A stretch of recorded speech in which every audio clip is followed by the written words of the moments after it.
알아두면 쓸데많은 삼국지 이야기. 76번째 이야기. 반평생을 같이 해 온 하우에 죽다니.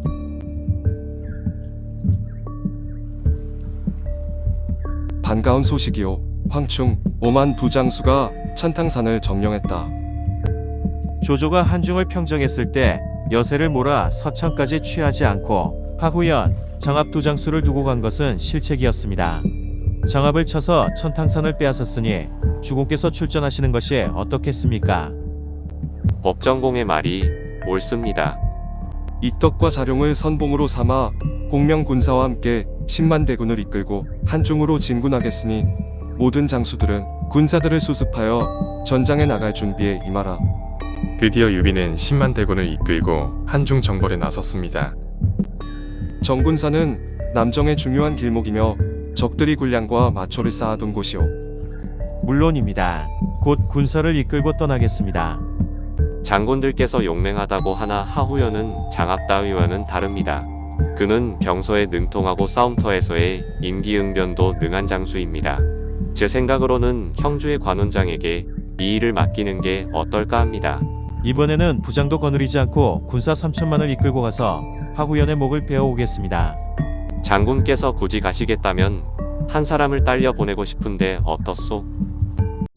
좋습니다. 법정을 데리고 가서 모든 일을 함께 의논하도록 하십시오. 나도 곧 장군의 뒤를 따르겠소.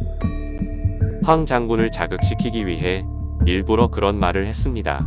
황충 장군이 감정이 격해져 큰 소리를 치고 나갔지만 이번에는 공을 세우기 힘들 것이니 사람을 뽑아 돕도록 해야 할 것입니다. 그대는 군사를 이끌고 샛길로 나가 황 장군을 돕도록 하게.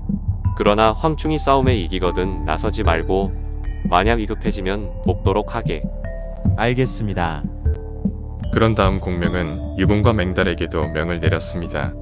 군사 3천을 이끌고 산속의 험한 곳으로 가서 기치를 많이 세워 두도록 하시오. 공명은 멀리 떨어져 있는 장수들에게도 명을 내려 한중 정벌 준비를 빈틈없이 해 나갔습니다. 또한 하판에 있는 마초에게도 사람을 보내 계책을 전했으며 어만을 파서 땅 낭중으로 보내 장비를 대신해 지키게 하고 장비어 위원을 불러들여 정벌에 나서도록 하였습니다. 천탕산을 잃고 한호, 하후덕도 죽었다고. 뿐만 아니라 오는 도중 들리는 소문으로는 유비가 직접 군사를 거느리고 한중을 치러 온다고 합니다. 이런 낭패가 있나? 하후연은 즉시 조옹에게 사태의 위급함을 알렸습니다. 조옹은 즉시 허도로 달려가 이 소식을 알렸습니다. 한중을 잃으면 중원까지 불안해질 것입니다. 대왕께서는 군사를 이끌고 나가시어 그들을 정벌하십시오. 전에 경의 말을 들어 서천을 쳤다면 이런 일이 일어나지 않았을 것을. 장수들에게 명을 내려 군사 40만을 급히 모으도록 하라. 군사는 세 길로 나누어 가되 선봉은 하후도니 후군은 두휴가, 중군은 내가 맡겠다. 저곳은 어딘가? 남전이란 곳입니다. 저 숲 속에 바로 채영의 집이 있는데 지금은 그의 딸 채영이 남편과 함께 살고 있습니다. 조조와 채옹은 서로 친하게 지내던 사이였습니다. 채옹이 동탁의 시체 앞에서 울었다 하여 왕윤에게 죽임을 당한 뒤 그의 딸 채암은 위도계라는 사람과 혼인하였으나 훗날 오랑캐에게 붙들려가 오랑캐의 아내가 되고 말았습니다. 채암은 자신의 처지에 대한 슬픔과 고향에 대한 그리움을 담은 호가 18박이라는 노래를 지었습니다. 르호, 호득이가, 호가는 풀잎, 피리입니다. 고슬픈 호가 소리를 들으니 고향이 더욱 그립구나. 매일 낮과 밤이 교차되고 고향을 그리지 않은 적이 없도다. 이 세상에 살아있는 것들은 이 고통을 견디어내기 힘들이라. 계속되는 전장의 소용돌이 속의 백성들은 갈 곳을 찾지 못하고 오랑캐의 포로가 된 내 박복함을 탓할 뿐이로다.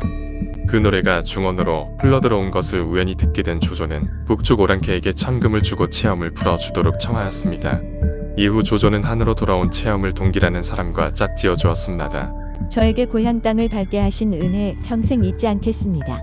남전을 지나다가 내 아버지와의 정리가 생각나 들렀다. 이곳에 오니 감회가 새롭구나. 저 글은 무엇이냐? 제 선친께서 쓰신 비문입니다. 뜻 정, 다스릴 리. 정리란 인정과 도리입니다. 황견유고 외손제국. 너는 저 글의 뜻을 아느냐? 아직 모르옵니다. 그대들 중 아는 사람이 있는가? 제가 그 뜻을 알 것 같습니다.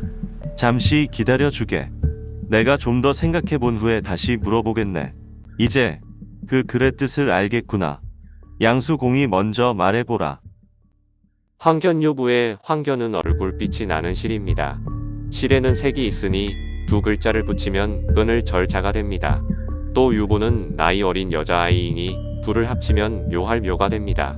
즉 황견유부에는 절묘하다는 뜻이 감춰져 있습니다.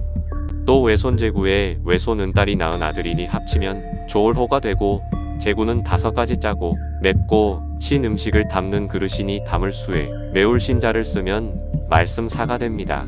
곧 외손제구는 좋은 말이란 뜻의 호사가 됩니다.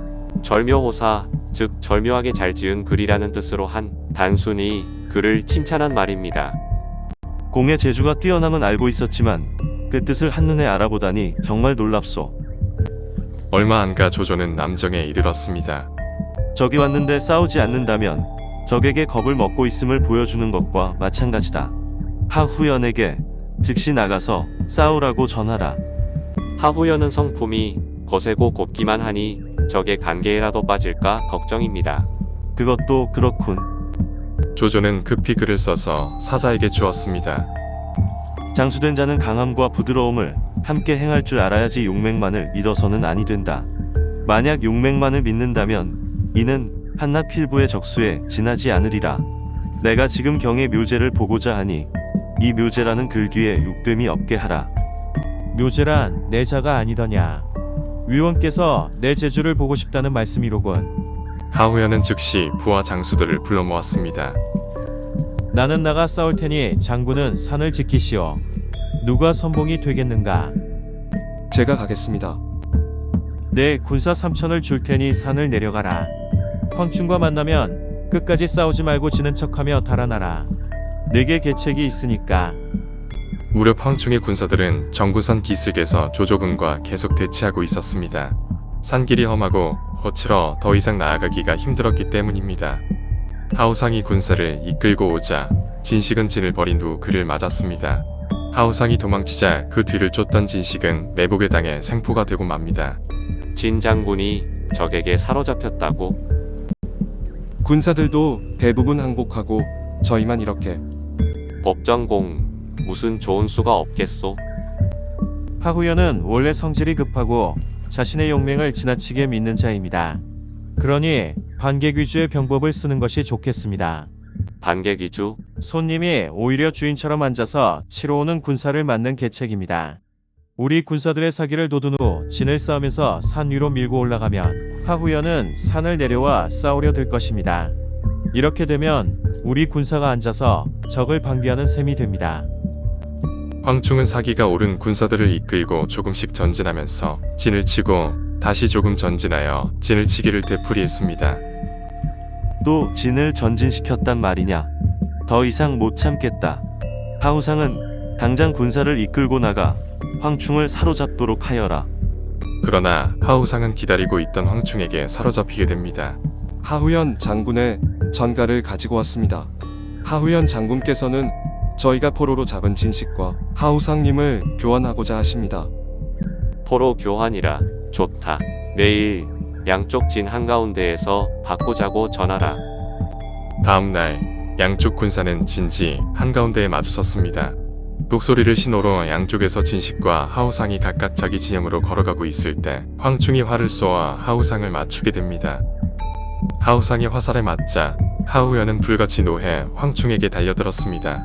그러나 퇴각 징소리가 들리고 황충의 군사가 끈질기게 따라붙자 하우연의 군사들은 기가 크게 꺾인 채 진으로 돌아왔습니다.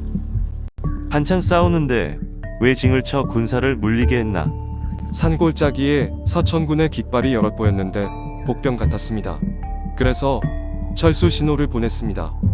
그 이후부터 하우연은 수비를 굳게 하고 나가 싸우지 않았습니다.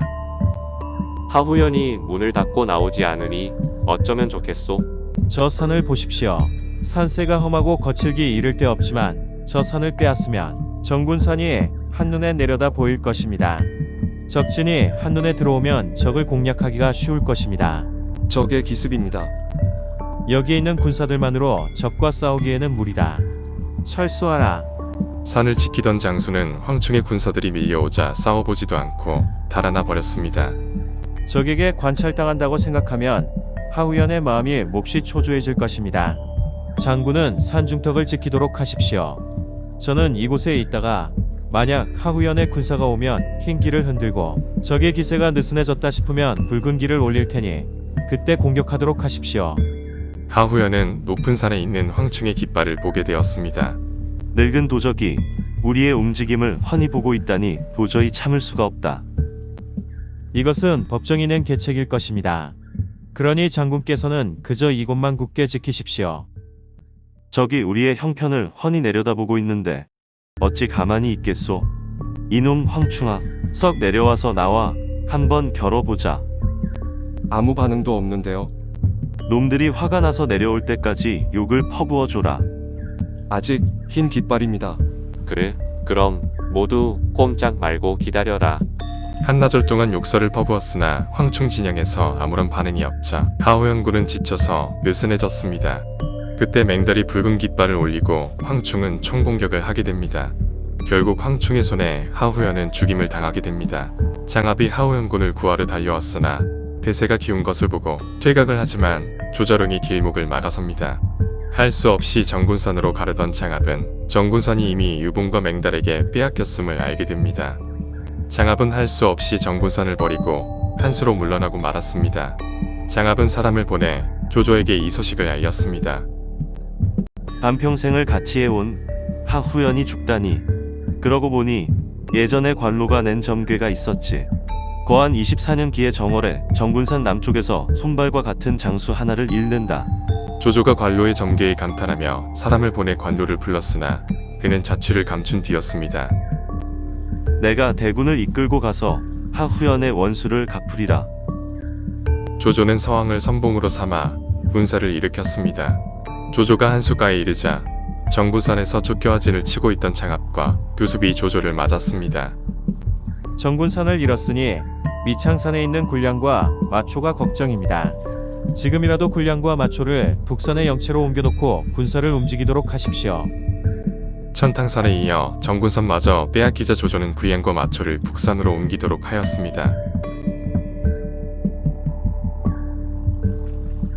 77번째 이야기. 이 늙은이가 다시 한번 그 일을 맡겠습니다로 이어집니다.